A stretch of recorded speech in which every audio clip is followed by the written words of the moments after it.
अस्सलाम वालेकुम नाज़रीन, आप देख रहे हैं JN न्यूज़ HD। आइए नजर डालते हैं आज की अहम खबरों पर। खबर शामिल करते चले नवाब शाह से राव मोहम्मद अफजल राजपूत की रिपोर्ट के मुताबिक कैफे शिराज चौक पर नेशनल प्रेस क्लब के सामने पाकिस्तान तहरीक इंसाफ की जानिब से 2 रोज़ा मेंबर साजी कैंप कायम किया गया। इस कैंप में मुकामी क़यादत समेत बड़ी तादाद में कारकुनानों, टाइगर्स और शहरों ने शिरकत की और 30,000 से ज़ायद शहरियों जिसमें ख़वातीन, मर्द समेत बच्चों ने मेंबर साजी मुहिम में हिस्सा लिया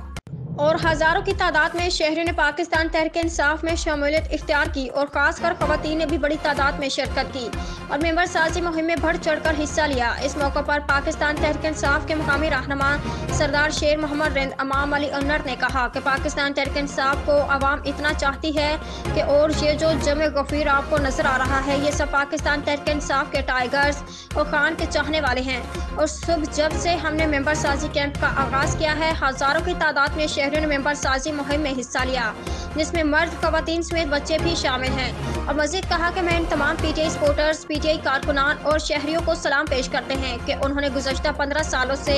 सिंध पर हुकूमत करने वाली जमात से बेजारी का ऐलान करते हुए PTI में शमूलियत इख्तियार की। इंशाअल्लाह आइंदा इलेक्शन में सिंध में भी पाकिस्तान तहरीक इंसाफ की हुकूमत होगी और नवाब शाह की आवाम के इमरान खान का साथ देते हुए अपने वोट की ताकत से गुज़श्ता 15 सालों से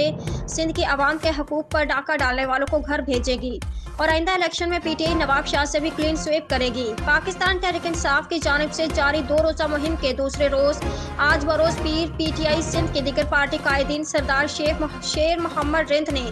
मेंबर साजी कैंप पर पहुंचकर जारी मेंबर साजी मुहिम में हिस्सा लिया और सरदार शेर मोहम्मद रिंद और दीगर पार्टी कायदीन ने कैंप के शुरका से खिताब भी किया। Report Rao Mohammad Afzal Rajput, district reporter JN news Nawab Shah.